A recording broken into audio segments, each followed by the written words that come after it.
तो भाई इस वीडियो में हम लोग डिस्कस करने वाले हैं सीएम पंक के बारे में, कोडी रोड्स के बारे में और रोमन रेंस के बारे में कि आखिर क्यों कोडी रोड्स जीत गए भाई रॉयल रंबल को, क्यों सीएम पंक हार गए भाई रॉयल रंबल को, और क्या रोमन रेंस के अब आखिरी दिन आ गए हैं, अंतिम दिन। तो भाई आखिरी दिन मतलब उनके टाइटल रेन के आखिरी दिन। तो भाई वीडियो को स्टार्ट करते हैं। तो देखो यार, सीएम पंक क्यों नहीं रॉयल रंबल जीता है? तो देखो यार, हो सकता है इसका सबसे बड़ा रीज़न ये है कि डब्ल्यूडब्ल्यूई चीज़ों को थोड़ा शॉकिंग रखना चाह रही थी। अब देखो, कोई बड़ा सुपरस्टार तो रिटर्न नहीं किया रॉयल रंबल में, मतलब जो अनाउंस थे वही, उनकी बात नहीं कर रहा मैं। ऐसे कोई मतलब सरप्राइज सुपरस्टार तो आया नहीं, कोई सरप्राइज तो किया नहीं। डब्ल्यूडब्ल्यूई को लगा होगा कि यार सब लोग भाई सोच के बैठ गए हैं कि सीएम पंक ही जीतने वाला है, तो इसीलिए भाई इन चीज़ों को थोड़ा शॉकिंग बनाने के लिए यहाँ पर सीएम पंक को नहीं जिताया गया, ताकि भाई रॉयल रंबल और डब्ल्यूडब्ल्यूई का जो हमेशा से एक मतलब जिस चीज़ के लिए डब्ल्यूडब्ल्यूई हमेशा जानी जाती है कि शॉक कर देती है लोगों को, सरप्राइज़ करती है, वो एंगल ख़त्म ना हो, वो चीज़ ख़त्म ना हो। मुझे लगता है यही मेरा पर्सनल ओपिनियन यही है कि चीज़ों को शॉकिंग बनाने के लिए, सरप्राइजिंग बनाने के लिए, इसीलिए यहाँ पे सीएम पंक को नहीं जिताया गया, क्योंकि बहुत ज़्यादा प्रेडिक्टेबल लगने लगा था कि सीएम पंक ही जीतेंगे। नंबर 30 के बाद जब रॉक नहीं आए तो लोगों को, मुझे खुद लग गया था कि अब सीएम पंक ही जीतेंगे, पर लेकिन उस चीज़ को शॉकिंग करने के लिए यहाँ पर सीएम पंक को हराया गया है। बात करते हैं कोडी रोड्स की, कि कोडी रोड्स को क्यों जिताया गया भाई, मतलब कि सीएम पंक तो हारे, कोडी रोड्स क्यों जीते? मतलब ये देख के और बुरा लग रहा था। सीएम पंक हारे वो तो दुख लग ही रहा था, कोडी रोड्स जीत गए उसको देख के तो और दुख हो गया। तो कोडी रोड्स के जीतने का मतलब तो यही देख के समझ में आ रहा है कि अब रोमन रेंस के एंडिंग डेज आ गए हैं, जो उनका टाइटल रेन है। अब 70, 75, 80 दिन जितने भी बचे होंगे उतने दिन अब बाकी रह गए हैं रोमन रेंस के टाइटल रेन में, और कोडी रोड्स जो है अब वो जीतने वाले हैं अनडिस्प्यूटेड चैंपियनशिप। देखो, पिछली बार कोडी रोड्स नहीं जीत पाए थे, रोमन रेंस को डब्ल्यूडब्ल्यूई बड़े तरीके से दिखाती है, तो डब्ल्यूडब्ल्यूई अब ये दिखाना चाहती है कि कोडी रोड्स फाइनली उनको मौका मिल चुका है। एक रॉयल रंबल जीतने के बाद उनको उन्होंने रोमन रेंस को हराने की कोशिश की, वो नहीं हरा पाए, तो ये दूसरी बार रॉयल रंबल जीत कर आए हैं।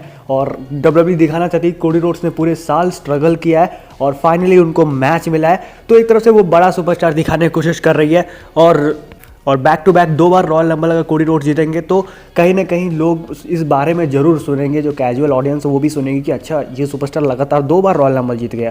तो स्टोन कोल्ड के बाद मतलब कोडी रोड्स ही ऐसे बंदे हैं जो कि 2 बार रॉयल रंबल जीत रहे हैं। शायद स्टोन कोल्ड ने 3 बार रॉयल रंबल जीता था लगातार, शायद मैं गलत हो सकता हूँ, पर लेकिन यहाँ पर कोडी रोड्स 2 बार जीत चुके हैं।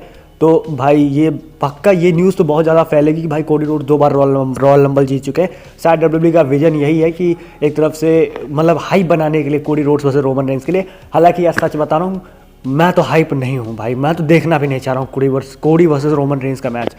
एक और सवाल आता है कि रोमन और रॉक का मैच रेसलमेनिया में क्यों नहीं हो रहा?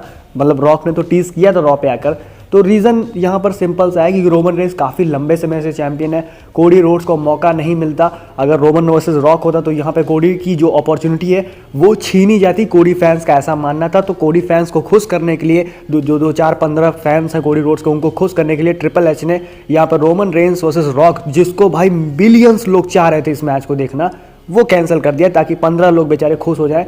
ये चीज़ भाई डब्ल्यूडब्ल्यूई की स्ट्रैटेजी है, इस हिसाब से वो बिजनेस करना चाहते हैं। मतलब कोडी रोड्स के 10-15 लोग फैन नहीं है, ये तो मैं मजाक में बोल रहा था। मतलब कोडी रोड्स के भी काफ़ी फैन है, पर लेकिन रॉक से कंपैरिजन में तो बहुत ज़्यादा कम है, 5% भी नहीं होगा। तो भाई मतलब फिर भी देखो, घूम फिरा के बात ये आ रही है कि कोडी रोड्स की एक अपॉर्चुनिटी है। कोडी रोड्स को 1 साल तक डब्ल्यूडब्ल्यूई ने बिल्ड किया, अब अचानक से रॉक आ जाते, रॉक वर्सेस रोमन रेंस का मैच रेसलमेनिया में कराती डब्ल्यूडब्ल्यूई, तो कोडी रोड्स की जो अपॉर्चुनिटी है वो छिन जाती है एक तरफ से, और फैंस बहुत दुखी होते हैं, कोडी रोड्स के फैंस बहुत दुखी होते हैं कि यार ये क्यों हो गया, रोमन रेंस वर्सेस कोडी होना चाहिए था, कोडी को चैंपियन बनाना चाहिए था, और ये गलत हो रहा है, ये गलत हो रहा है। तो इसीलिए भाई कोडी रोड्स को यहाँ पे रंबल जिताया गया, ताकि कोडी रोड्स को मौका मिल सके, कोडी रोड्स चैंपियन बन सके। पंक के ना जीतने का, सीएम पंक के ना जीतने का रॉयल रंबल का एक और रीज़न हो सकता है, वो ये है कि भाई आपको पता है कि सेथ रॉलिंस से इंजरी हो चुकी है। सेथ रॉलिंस को डब्ल्यूडब्ल्यूई प्लान कर रहा था Seth Rollins versus CM Punk WrestleMania में। अब सेथ रॉलिंस का कुछ पता नहीं है कि वो रेसलमेनिया में आएंगे कि नहीं आएंगे, तो हो सकता है इसीलिए डब्ल्यूडब्ल्यूई अभी श्योर नहीं है कि सीएम पंक को जिताना चाहिए था कि नहीं रंबल में भी, शायद इसलिए भी प्लान कैंसिल कर दिए गए सीएम। और डब्ल्यूडब्ल्यूई को पहले से तो प्लान्स थे ही कि कोडी रोड्स को रंबल जिताना है, तो इसलिए डब्ल्यूडब्ल्यूई जो पुराना वाला प्लान रहा होगा उसके साथ गई होगी। तो अभी ऑफिशियल न्यूज़ तो आई नहीं है, ऑफिशियल न्यूज़ आएगी तो वही मैं बता दूंगा अपने चैनल पे। बाकी भाई मुझे लगता है कि इसीलिए कोडी रोड्स यहाँ पर जीत गए रंबल को, इसीलिए भाई सीएम पंक हार गए रंबल को, और मुझे लगता है कि शायद रोमन रेंस के अब जो रेन है उनकी अब आखिरी दिन आ चुके हैं। तो एंजॉय कर लो रोमन रेंस के कुछ आखिरी दिन जो हैं उनके टाइटल रेन के। बाकी देखते हैं कि अब आगे क्या होता है WWE में। वीडियो को लाइक करो, चैनल पर नहीं हो तो सब्सक्राइब करो, यहाँ पे ऐसी WWE की बातें होती रहती हैं। वीडियो देखने के लिए थैंक यू।